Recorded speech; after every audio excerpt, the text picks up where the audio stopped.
You wanted the best. You've got the best podcast. The hottest podcast in the world. The Chris Voss Show, the preeminent podcast with guests so smart you may experience serious brain bleed. The CEOs, authors, thought leaders, visionaries, and motivators.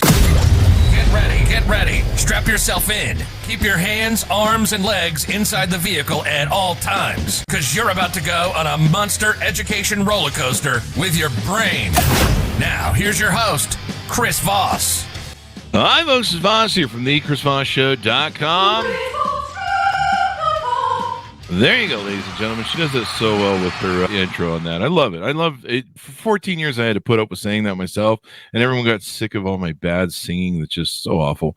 And so now it just sounds so professional when she does it. Welcome to the show, my friends, relatives, neighbors, all that good stuff. And welcome to our new audience. We've been doing this for 15 years, and somehow all you guys set out with New Year's resolutions to listen to the Chris Voss Show, and the show's up 300%. Which is hard to do when you have millions of downloads. It's like, I never thought I'd see us do 300% in a month. But evidently you like us, or somebody likes us. Thank you. Refer the show to your family, friends, and relatives. If you're new, go to goodreads.com/Chris Voss, linkedin.com/Chris Voss, Chris Voss 1 on the TikTokity, and Chris Voss Facebook.com. We have an amazing author on the show. He's the author of a 2-book series out now. This is his second book that's coming out that's burning hot off the charts. It's called Dark Arena. A Frenchman novel, part of the Frenchman series, book 2 of 2, comes out February 27th, 2024. Jack Beaumont is on the show with us today. He'll be talking to us about his latest book and all the cool stuff that went into it. Jack Beaumont he joined the French Air Force in his late teens, trained as a fighter pilot on the Mirage 2000-5 or -5 single-seaters for air-to-air combat, was deployed in various conflicts. After being injured in a flying accident, he subsequently flew clandestine missions for French Special Forces and intelligence services before joining the DGSE, where he has carried out clandestine operations in the field under false identities. He has since retired from the DGSE and is married with children. Welcome to the show, Jack. How are you? Good, thank you. Thanks for having me. Thanks for coming. Do I have the pronunciation of your last name correct? What, Beaumont? Yes. Yeah. There you go. Want to make sure we nailed that. Welcome to the show. Congratulations on the new book. Give us your .com so people can find you on the interwebs. You can find me especially on Instagram or with the Jack Beaumont _official. And other than that, the book is on Amazon, Goodreads, everywhere. There you go. So the book, The Frenchman, was a huge hit in the first book in the series and very popular. Tons of reviews on the old Amazon and Goodreads there. Tell us the 30,000 overview of the new book and what's inside. So the new book actually takes the same characters as the first book, but it's a different mission, different story. And it's very much actual because it's related to what happened between Russia and Ukraine, and all the gas battle on the Med Sea at the moment, which leads back to the situation between Russia and Ukraine. There you go. And tell us who the lead character is and how you developed him. Well, actually, I wrote the first one because I had the PTSD after my several years as an operative in the French Secret Service. So DGSE is the equivalent of the CIA. And I had 5 different IDs on which I was turning all the time, and I had to do some very, very silly stuff overday or overnight, and then I had to come back home and be a father and a husband. Yeah, which is the hard part, which is not like Jason Bourne or James Bond. So I wanted to write about this and to get rid of my PTSD. So I started to write the book thinking that it was not going to be published and that no one would really care about it. And so basically the main character is based on my real life. Wow. So the main character is called Alec, and he's married with 2 kids. And what I really wanted to express in the book is those feelings of being in clandestine operations under false identities, waking up a guy with a gun on his forehead, and then you come back home and you have to be a father and a husband and go and buy the milk.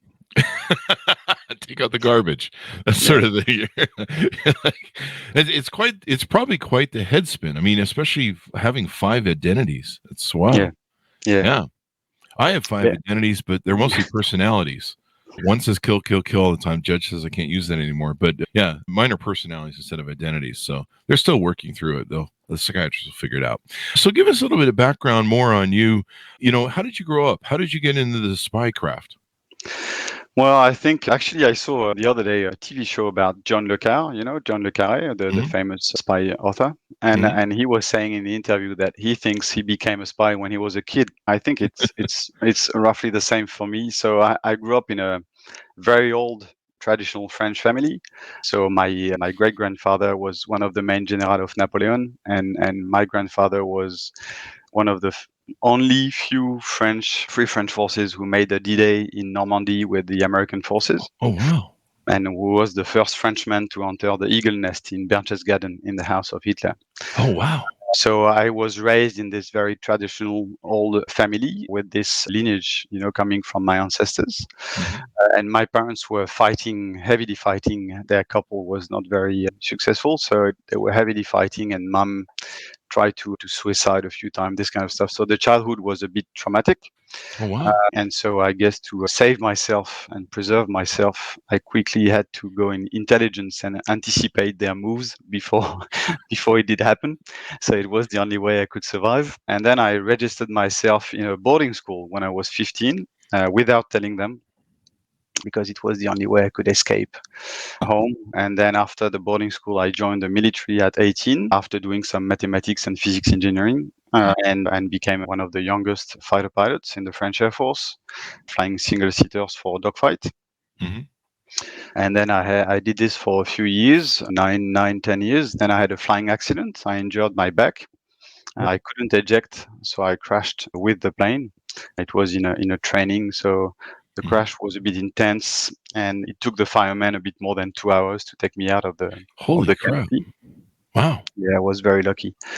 So I had all the left side broken. I was knocked out and everything. And then I was retrained as a military pilot for special forces / intelligence, but I didn't know it yet.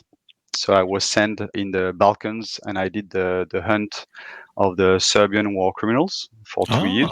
There you go. And it was good fun, flying lower than the trees by night with night vision goggles, landing on roads, on fields, this kind of stuff. Wow. And then actually the guys I was carrying in the back, some of them were DGSE, so French CIA, and became mates. And then I had a survival training in high altitude mountain to go and do the same for bin Laden in Afghanistan at that time. And one of my discs popped out again in the spine. So I had a second surgery in the back. And I've lost my medical ability to fly in the military. And I didn't want to go, and no offense to commercial pilots, I didn't want to go and fly a bus after being a fighter pilot and special forces. And one of my mates from DGSE said, why don't you try to join us? And so I did the test, I was selected, joined, and internally selected to be on the field as an operative. But I guess that the mindset you need to do this kind of job came clearly from my. There you go. Well, it's interesting how the arc of our childhood shapes the arc of our life. There you go. So it sounds like you did some James Bondish sort of stuff where you were working different identities and being into script, and probably, I guess, like the CIA does, that develop different other spies and targets or counter spies and all that sort of stuff. Yeah, absolutely. Well, first, in the French Secret Service, you replace the Aston Martin of James Bond by a Peugeot. But except from that, no, it's very much so. You have different identities. The idea is to, of course, do some human intelligence and recruit some person of interest and grab what they have in their mind. The way you do it, the manipulation. So you have to manipulate people, as you know, and the way you manipulate is through what we call the MICE. So MICE. So they are the 4 leverages to manipulate someone. M is for money, I is for ideology, C is for coercion, and E is for ego. So each time you do the environment of someone and being like a ghost around this person, entering this person's house, his life, his wife, kids, everything, then you will detect the mice. From that moment on, with a false ID, you will enter this person's life and get close to this person and start to manipulate this person and take this person closer to the edge of the cliff until he starts or she starts to give some intelligence, which proves that the mice works. If the mice doesn't work, you change, or if there is no mice, because sometimes you have great people, Mhm. very honest and faithful and not interested by money. Yeah. It does happen, and Mhm. that's good. But then you have to create the mice. So you have to destabilize their lives Mhm. so that you have a leverage, and then you will grab the intelligence. So that's for the human intelligence, and of course only on bad usually bad people, so a lot of counterterrorism, all this kind of Mhm. stuff. And sometimes you have to do pure operational intelligence, which is grabbing the intelligence very quickly without having the time to recruit someone, a human Mhm. source. So you have to enter someone's house, offices, a hotel room, grab the encrypted hard drive, grab the computer, and then at the end of the chain you have the direct threat and everything, or Mhm. potentially exploding a car, all this kind of stuff. And so to do so in other countries you need false identities, Mhm. and of course you must never be linked to France or to the DGSE. So Ah. if something bad happens, you by yourself, you're on your own. Wow. And the way you enter the country sometimes, especially nowadays with biometric systems, the way you enter the country can be very James Bondy by jumping out of an aircraft, all this kind of stuff. Wow. That sounds very James Bondy and very Mission Impossible. So, if you're Well, caught in this mission, we'll deny any. yeah, well, no, the level of risk, I guess, is not the same. But it's Mhm. the issue, I guess, with that is that you see the worst of the human nature, Wow. because by definition, the people you have to approach and recruit are especially a bit evil sometimes. Mm. And you can't fight the evil by being an angel. So you have to develop your own dark side as Wow. much as you can to be able to be on the same level as those people you have to recruit. And that's where bad things happen, is that you end up losing yourself. Wow. And that's why you need generally to be married actually when you are Mhm. recruited, so that something is hooking you back and grounding you back to your Oh real wow. life. Wow. But it's very hard, and usually a divorce is the rule, and unfortunately suicide is also the quite a Yeah. high percentage in the company. Yeah. Yeah. That's crazy. But you guys stand in the precipice between us and the darkest parts of the world. Sometimes we don't even hear about how you guys stand in between things and change the course of history. They did a test on me to see if that mice worked and money and all that stuff. None of it worked. You know what worked? They call it the T. No. Tacos. Tacos. I can be bribed with tacos to do anything. Yeah. So I have to be Okay. very careful. Well, There you go. There's a lot of Mexican spies that infiltrate me. So there's that. yeah. Through So tacos. so this all translates into how you've written the books, shaped them, the characterization of the people in them, and of course, probably, different plot lines. You know how the guns work, you know how all the different aspects of the spycraft trade works. What tell us more about some of the players that are in the new novel? Players, you mean in the character side of the book, Characters, the or good, the the real? bad, and the uglies. Okay, yeah. Well, actually, you know what? It's very funny that you say that. The title I wanted, the working title I had for Dark Arena, was The Good, the Bad, and Zelensky. There you go. Bill Zelensky. There you go. Uh, So is yeah, Putin and Zelensky characters in this book then? yeah, Given the yeah, war and yeah, stuff yeah, that's going on. yeah, There yeah, you go. yeah, yeah. Putin, Zelensky, Kolomoisky, which is a well-known Ukrainian oligarch Hmm. who sponsored the campaign of Zelensky Hmm. for him to become a president. And I mean, the thing is, what I try to do is to base my books based on real experiences and real missions. Of Hmm. course, the idea is not to reveal high state secrets and put myself in any trouble, or put my mates who are still on the field in any trouble. Hmm. So that's absolutely not the case. And clearly, that's why it's a novel and it's not an autobiography in any sort, in any kind. But basically, what I do is I mix a few experiences in different missions. Basically, the Frenchman is based on, let's say, 3, 4 real experiences, missions. Hmm. And I did personally, I did a bit more than 100 Wow. different missions. You got a lot of books in you.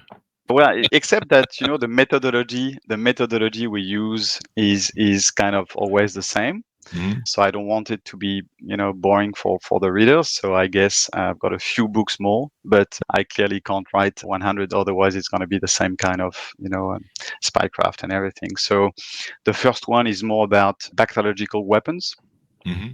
in Pakistan, and the relationship, of course, with the neighbor countries, and with the main terrorist plot to poison some water supplies of a massive city, Oh wow. and which was a real threat actually. And in the second book, it's more about the gas battle with Nord Stream 1, Nord Stream 2, East Med gas pipeline, Turkey Stream. So who is feeding Europe in gas, and why all those guys are fighting? Libya, Syria, Israel, Lebanon, Gaza Strip, Cyprus, Greece, Ukraine, Russia, you name it, and Europe, and of course US are very involved to export their liquefied gas. So it's all this, geopolitical situation in which you have the spy plot. And then what I try to do is to put the real techniques, because you were talking about the gun. Actually, you really hope that you won't have to use a gun if you do well your job. Normally, you are meant to be someone else. If you take a gun out, it means you are a spy. Yeah, it would be a giveaway, wouldn't it? So we communicate, like for example, in clandestine communication, we communicate with little stickers that we stick in different places, which they mean different things. All those spycraft, how you check if you're followed, how you drop the tail, all this kind of stuff, and of course a bit of action, because there is a bit of action in the real job. Yeah, definitely. And you've seen it. How does your portrayal of espionage differ from the common, this Hollywood narrative that we have over here for spy stories? Well, the real espionage is, first of all, as I was saying, 90% of us are married with kids, because that's sign of mental stability. So basically, you are recruited thanks to the fact, or because you're married, when actually what the company is going to ask you, or the job is going to ask you to do, is going to clearly push you away from that equilibrium. And in your yin and yang, you're going to develop the dark side clearly more than the white side. Yeah. And you're going to become all dark. And usually the cost is the marriage. So that's the main difference. And the second difference is that it's a very slow job, very dark, very, very dark. You have to befriend some people who are really evil. In the first book, there is the bad guy, and I really met him. And to give you an idea, I was trying to create the empathy, with him. I mean, the drill, and with your background. And I was trying to create the empathy. And I said, you have kids, and you're married and everything. And he looked at me and he went like, with what I intend to do of the world, I prefer not to have kids. Wow. And he was the top boss of the bacteriological weapon of his country. Yeah, he just wanted to, destroy the whole world, basically. Oh, watch the world burn. Yeah. And so you have to face this kind of people. There is a lot of observation, following people, observing, putting some mics, putting cameras, following the wife, following the kids, following the mistress, following and everything, So it's much slower. And you have to plan ahead everything. It's not like, in James Bond, or you just decide at the last moment, I'm going to do this and it's going to work. Yeah, it suddenly works. Yeah, you need to plan all the what if, what if this happened, what if this happened, what if this happened. You have to be ready for any kind of situation. You have to be prepared. Yeah, I can see that. Yeah, I mean, Hollywood has to create a movie and cram it into 2 hours. And sometimes you see stuff that, like, sometimes the James Bond thing, it's a little too fantastical. Like, you're like, are you serious? Like, serious? Well, I sold the rights of the Frenchman, the first one, to the sons of John Le Carre, actually. They are the one who made The Night Manager and Little Drummer Girl. And the scriptwriter adapting the book is Nick Pizzolatto, the one who created and wrote True Detective with Matthew McConaughey and Woody Harrelson. Yeah. It was a good series. And he's an amazing guy. He's really great. So he really gets it. He really gets the spirit of that job. So if he makes something like True Detective for espionage, it would be amazing. Do you have any stars that Hollywood stars or French stars that you think would be good playing your characters? I don't know. I mean, it's very hard, and especially you had the strike for what, 8 to 10 months in Hollywood, so everything was on hold, and so now the producers are reapproaching some actors. So we'll see what happens. But you need to line up so many planets. I mean, yeah. The I guess Gerard Depardieu is probably out for being in the character. He's probably had one too many or something. Probably Maybe one too many. maybe one too Yeah. many. I mean, Yeah. he was a great actor when he was Yeah. younger, but Yeah. I think the booze kind of hit him hard. But he seems like a great guy. Who's that? God, there's that one French actor who was in Ronin that I really love. I think he's Jean French. Reno. Jean Yeah, Reno. I love that Yeah. guy. That guy's Yeah, so. he's good. And he was in that other movie with the young girl who was end up in Star Wars. Yeah. Leon, the Oh, professional. dude, he was Yeah, so yeah, good in that movie. Oh my yeah. God. I don't know if he's maybe too old for the role, but maybe. Yeah, too old now. Yeah. Yeah, you have to find somebody, some Old young now. Frenchman, or someone who could play it. Maybe Johnny Depp. He played. He kind of be Frenchman with that Yeah, little speaks mustache, French. with that Yeah, well, pirate look, mustache. I don't have any. We don't. We don't have a baguette and a mustache each time you see a French person. Okay. What is that true? I don't know. Yeah. True or fact. So there you go. Let's see. What other questions I have for you? What are your favorite spy novels, authors, or books, and how they maybe have influenced your writing? So I guess it's clearly John le Carré. I mean, John le Carré for me is Mhm. like the spy who come from the cold, Tinker Tailor Soldier Spy. Mm-hmm. That's real espionage, and that's very deep. Then you have Frederick Forsyth, The Day of the Jackal. Mm-hmm. This kind of books are really good, and I really loved I Am Pilgrim from I think it's Terry Hayes. I Am Pilgrim is really really good. It's quite not a recent one, and I read some Jack Cars as well, of course. But yeah, I don't know if Gary Oldman is French, but he could probably pull off French. He's a hell of an actor. yeah. He's fantastic. But he's in Slow Horses, the TV series Yeah. Slow Horses. Yeah, but Yeah. he might be too old as well. Yeah. We gotta find some young French guys for this movie, because I'd love to see it. I think it'd be great, and I love realism in movies, and to Yeah. me, I think it makes them better. Like, you can always tell when they're using like a montage or some sort of thing. They're stalling for time. You're like, you didn't have a script for this part, did you? But I like movies like Ronan's like one of my favorite Ronin movies. is really good. It's Ronin such is a really great good. movie, and you don't see anything coming. It's really hard to tell. That's just one of my. I could watch Ronin. I think I'd probably watch it like 100 freaking times. Like, I just love that movie. And then of course it's all over the place in different places in Europe, which gives it that real spy feel. To me, it doesn't feel. Maybe I'm just James Bond spoiled, but it just doesn't feel very spy-y in America, like Europe and stuff. That feels very spy. It feels very where I grew up with the Cold War and the spycraft that went on with all that stuff. Anything more you want to tease out about the book? What's inside of it for readers?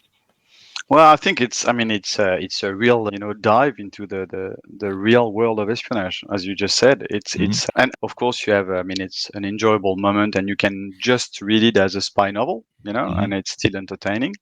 But if you want to dive into it, all the methodologies are real. The story itself is very real, and all the geopolitical plot is highly accurate. So if you want to dig on the net on everything I'm saying, you will realize that you will find some truth behind it, and it's a bit scary, actually. There you go. That'll keep you up at night. Are you started work on the third book in the series yet, or what's your plan? Yes, sir. Yeah, absolutely. I'm writing it. It's the topic of the third book is basically cyber attack from China. There you go. So I hope that the computer of the screen won't shut down now because of what I just said.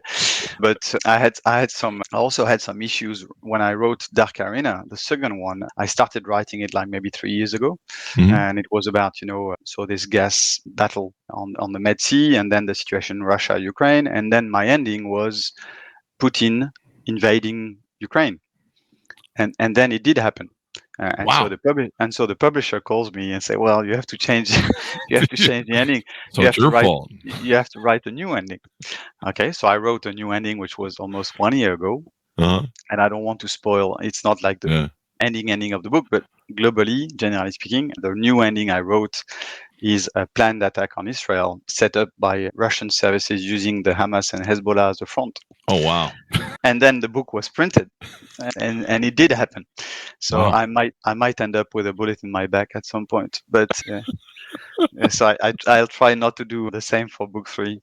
I'm gonna be like in The Simpsons, everything I write, Everything you write comes true. Yeah, it comes true. That's scary. I'm going to read your books just to find out how it all turns out, because I'm always wondering about all the stuff that's going on right now. Yeah. There you go. Well, Jack, it's been wonderful to be on the show. Give us your .com so people can find you on the interwebs.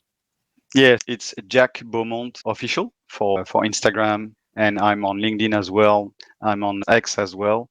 And then for Dark Arena and the Frenchman, you can order them on amzn.to or goodreads.com, looking for Dark Arena or the Frenchman written by Jack Beaumont. There you go. Thank you very much, Jack, for coming on the show. Please come back for the next one. Thanks for having me. Thanks a lot.